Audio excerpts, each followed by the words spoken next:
നിയമസഭാ തിരഞ്ഞെടുപ്പിൽ സവിശേഷമായ ശ്രദ്ധയാകർഷിക്കുന്ന മണ്ഡലങ്ങളിലൊന്നാണ് പാല.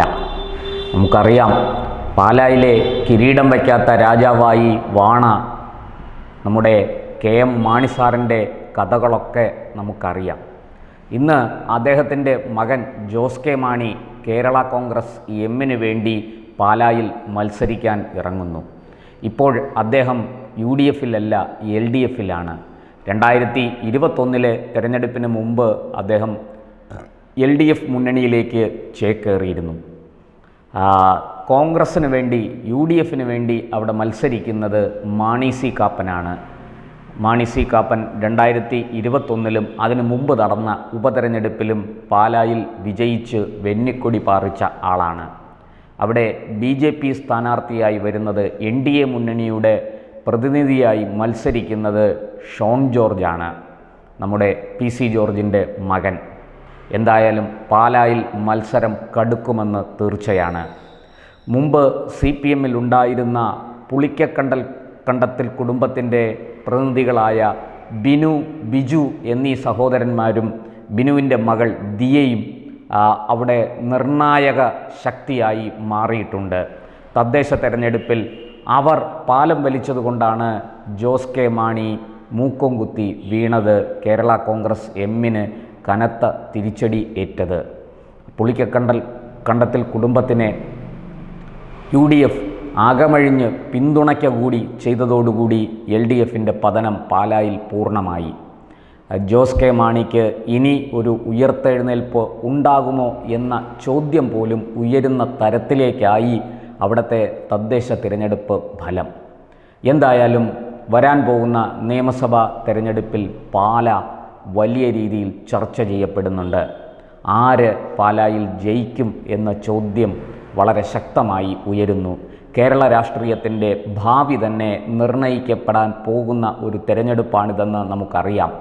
അതിൽ പ്രത്യേകിച്ചും പാലായിൽ കേരള കോൺഗ്രസ് എം LDF-നൊപ്പം നിൽക്കുന്നുവെങ്കിലും UDF-ലേക്ക് പോകാൻ സദാ ആഗ്രഹിച്ചുകൊണ്ടിരിക്കുന്ന, വെമ്പൽ കൊണ്ടിരിക്കുന്ന ജോസ് കെ മാണിയുടെ കേരള കോൺഗ്രസ് എം, ആ കേരള കോൺഗ്രസ് എമ്മിൻ്റെ രാഷ്ട്രീയ ഭാവി എന്തായിത്തീരുമെന്നുകൂടി ഈ തിരഞ്ഞെടുപ്പ് തീരുമാനിക്കും.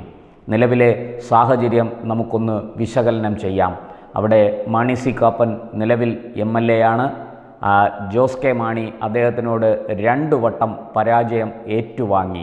പാലാക്കാർക്ക് ജോസ് കെ മാണിയെ വേണ്ട എന്നാണ് പാലായിലെ ഉപതെരഞ്ഞെടുപ്പും അതിനുശേഷം നടന്ന നിയമസഭാ തെരഞ്ഞെടുപ്പും ഇപ്പോൾ നടന്ന തദ്ദേശ സ്വയംഭരണ തെരഞ്ഞെടുപ്പും നൽകുന്ന സൂചന എന്ന് രാഷ്ട്രീയ നിരീക്ഷകർ വ്യാഖ്യാനിക്കുന്നുണ്ട്.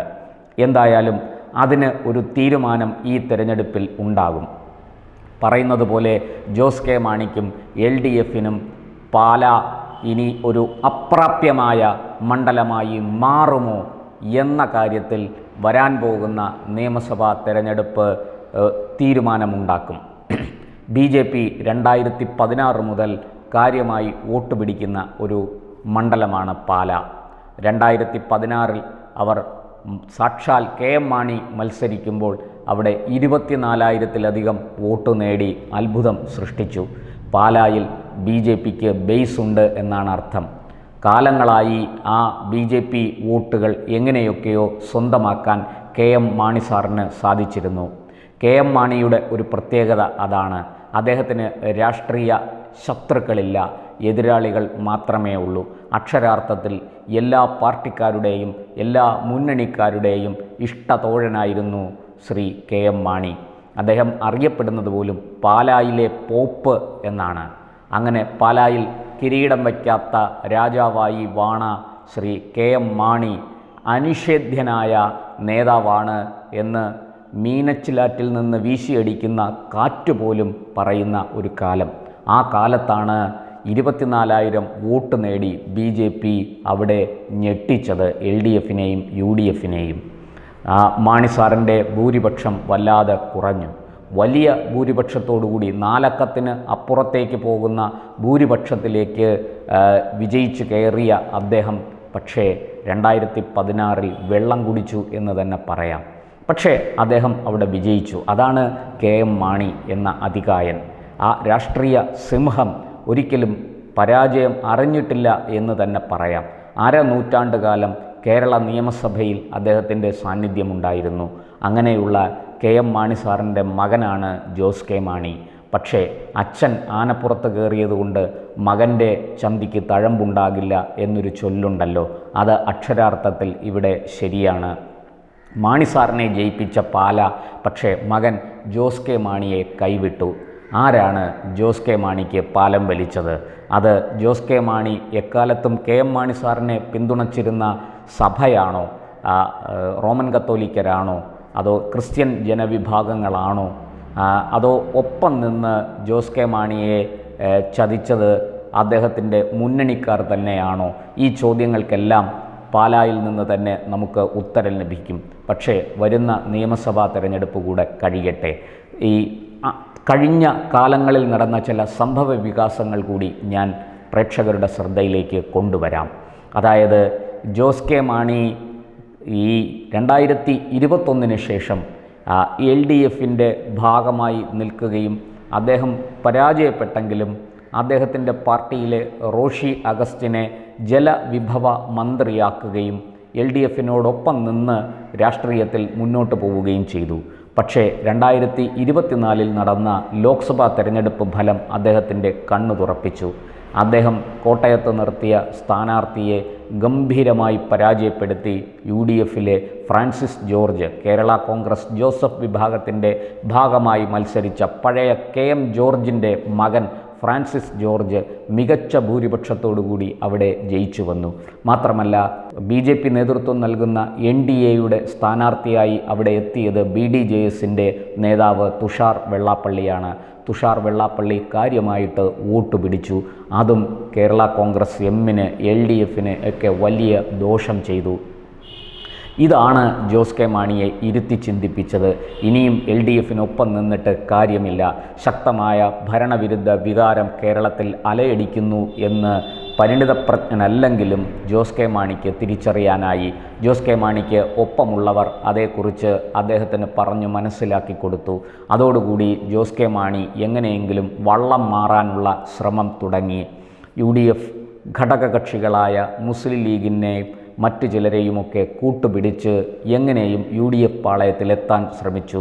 പക്ഷേ അപ്പോഴും അവിടെ ബാലികേറ മലയായിട്ട് മാണി സി കാപ്പൻ നിൽക്കുകയാണ്.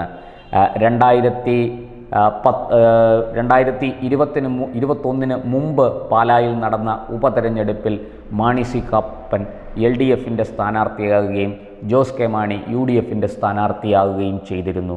എന്നാൽ പരാജയമാണ് ജോസ് കെ മാണിയെ കാത്തിരുന്നത്. പിന്നീട് 2021 മുന്നണി മാറി അദ്ദേഹം LDFിലേക്ക് വന്നപ്പോൾ മാണി സി കാപ്പനും മുന്നണി മാറി അപ്പുറത്തേക്ക് പോയി, UDF സ്ഥാനാർത്ഥിയായി. LDF സ്ഥാനാർത്ഥിയായി നിന്നപ്പോഴും UDF സ്ഥാനാർത്ഥിയായി നിന്നപ്പോഴും വിജയം അദ്ദേഹത്തെ കടാക്ഷിച്ചു. അതോടുകൂടി ജോസ് കെ മാണിക്കൊരു കാര്യം മനസ്സിലായി, പാലായിൽ അടിയൊഴുക്കുകളുണ്ട്. പാലായിൽ തനിക്ക് രാഷ്ട്രീയ എതിരാളികളല്ല, രാഷ്ട്രീയ ശത്രുക്കൾ തന്നെയുണ്ട്. അത് മറ്റാരുമല്ല, ഒപ്പമുള്ളവരാണ് എന്നും അദ്ദേഹം തിരിച്ചറിഞ്ഞു. അതൊക്കെ കണക്ക് കൂട്ടിയിട്ടാണ് അദ്ദേഹം UDFിലെ മുസ്ലിം ലീഗുമായിട്ട് വിലപേശിയത്. അങ്ങനെ മുസ്ലിം ലീഗ് ഒരു കണ്ടീഷൻ മുന്നോട്ട് വെച്ചു, തിരുവമ്പാടിയിലേക്ക് വരൂ, താങ്കൾക്ക് തിരുവമ്പാടിയിൽ ഞങ്ങൾ സീറ്റ് നൽകാം, ഞങ്ങൾ വോട്ട് നൽകി വിജയിപ്പിക്കാം. തിരുവമ്പാടിയിൽ കുറച്ച് ക്രിസ്ത്യൻ വോട്ടുകൾ കൂടിയുണ്ട്, അത് ജോസ് കെ മാണിക്ക് അനായാസം പിടിച്ചെടുക്കാൻ കഴിയും. ലീഗിൻ്റെയും കോൺഗ്രസിൻ്റെയും വോട്ടുകൾ ചേർന്നാൽ വിജയം സുനിശ്ചിതം. പക്ഷേ അതിന് തട ഇട്ടത് ജോസ് കെ മാണിയുടെ സന്തത സഹചാരിയായ റോഷി അഗസ്റ്റിൻ തന്നെയാണ്. സ്വന്തം കുടുംബക്കാരൻ കൂടിയാണ് റോഷി അഗസ്റ്റിൻ. ആ റോഷി അഗസ്റ്റിനാണ് ഇടതുമുന്നണിയിൽ നിന്ന് ജോസ് കെ മാണി UDFിലേക്ക് പോകാനുള്ള നീക്കം ആരംഭിച്ചപ്പോൾ തന്നെ അതിവിദഗ്ധമായി തടയിട്ടത്. സാക്ഷാൽ മുഖ്യമന്ത്രി പിണറായി വിജയനെ തന്നെ കളത്തിലിറക്കി റോഷി കളിച്ചു. പിണറായി വിജയൻ്റെ കണ്ണുരുട്ടലിന് മുന്നിൽ, വിരട്ടലിന് മുന്നിൽ ജോസ് കെ മാണി പത്തി താത്ത് വിറച്ചുകൊണ്ട് മുട്ടുമടക്കി. അദ്ദേഹം LDFിൽ തന്നെ തുടരാൻ തീരുമാനിച്ചു. ഒടുവിൽ ആ തീരുമാനം വന്നെങ്കിലും പാലായിൽ താൻ മത്സരിക്കില്ല എന്നൊരു നിലപാടാണ് ജോസ് കെ മാണി ആദ്യം സ്വീകരിച്ചത്. അവിടെയും റോഷി അഗസ്റ്റിൻ കടുത്ത സമ്മർദ്ദവുമായി കടും വെട്ട് വെട്ടി. പാലായിൽ ജോസ് കെ മാണി മത്സരിച്ചില്ലെങ്കിൽ താൻ മത്സരിക്കും എന്ന ഒരു പ്രതീതി റോഷി അഗസ്റ്റിൻ സൃഷ്ടിച്ചു. അതായത് ഒരു തവണ പാലാ സീറ്റ് തനിക്ക് നഷ്ടപ്പെട്ടാൽ, അതായത് പാലായിൽ മത്സരിക്കാൻ കഴിയാതെ താൻ മാറി നിന്നാൽ പിന്നൊരു തിരിച്ചുവരവ് സാധ്യമല്ല എന്ന് ജോസ് കെ മാണിക്ക് നന്നായിട്ടറിയാം. അതുകൊണ്ട് തന്നെ അദ്ദേഹം പാലായിൽ മത്സരിക്കാൻ നിർബന്ധിതനായി. അതിശക്തമായ ഭരണവിരുദ്ധ വികാരം കേരളത്തിലെമ്പാടും അലയടിക്കുന്നുണ്ട്. അതുകൊണ്ട് തന്നെ പാലായിൽ മത്സരിക്കുന്നത് ആത്മഹത്യാപരമാണെന്ന് മറ്റാരെക്കാളും ജോസ് കെ മാണിക്ക് നന്നായിട്ടറിയാം. ഒപ്പം മാണി സി കാപ്പൻ ഉയർത്തുന്ന വെല്ലുവിളി, BJP ഉയർത്തുന്ന വെല്ലുവിളി, 24,000 വോട്ട് നേടി KM മാണി എന്ന അതികായനെ വിറപ്പിച്ച BJPയുടെ ശൗര്യം ഇപ്പോൾ വീണ്ടും പുറത്തു വന്നിരിക്കുകയാണ്. ഇക്കുറി BJP അവിടെ നിയോഗിച്ചിരിക്കുന്നത് PC ജോർജിൻ്റെ മകൻ ഷോൺ ജോർജിനെയാണ്. സഭയ്ക്ക് വളരെ വേണ്ടപ്പെട്ടയാളാണ് ഷോൺ ജോർജ്. ഷോൺ ജോർജ് വെറുമൊരു രാഷ്ട്രീയക്കാരനല്ല, അതിനപ്പുറത്തേക്ക് ജാതി മത വിഭാഗങ്ങളെ എല്ലാം ഒപ്പം കൂട്ടി യഥാർത്ഥ രാഷ്ട്രീയം കളിക്കുന്ന, മണ്ഡലത്തിൽ നിറഞ്ഞു നിൽക്കുന്ന ഒരു വ്യക്തി കൂടിയാണ്. PC ജോർജിനും പാലായിൽ നല്ല സ്വാധീനമുണ്ട്.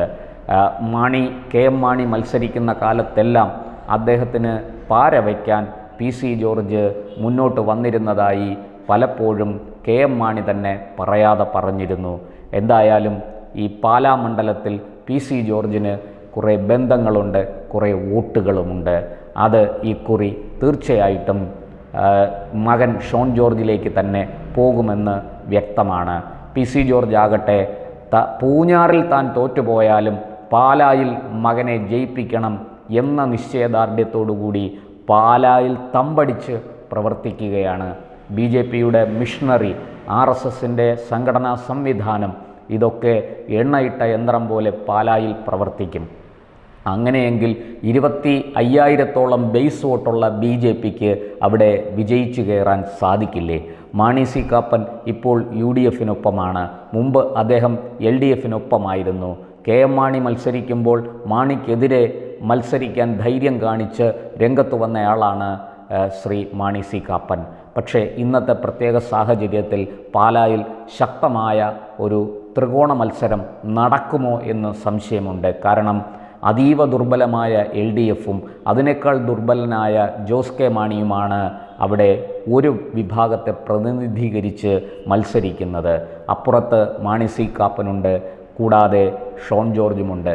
എൻ്റെ സംശയം മത്സരം മാണി സി കാപ്പനും ഷോൺ ജോർജും തമ്മിലായോ എന്നുള്ളതാണ്. എന്തായാലും ജോസ് കെ മാണിയെ സംബന്ധിച്ചിടത്തോളം ജയിച്ചാലും തോറ്റാലും വലിയ വെല്ലുവിളിയാണ്. ജയം അസാധ്യമാണ് എന്ന് പൊതുവെ വിലയിരുത്തപ്പെടുന്നുണ്ടെങ്കിലും മത്സരിക്കാതെ പിന്മാറിയാൽ അത് ഒരു ഒളിച്ചോട്ടമായി വ്യാഖ്യാനിക്കപ്പെടും.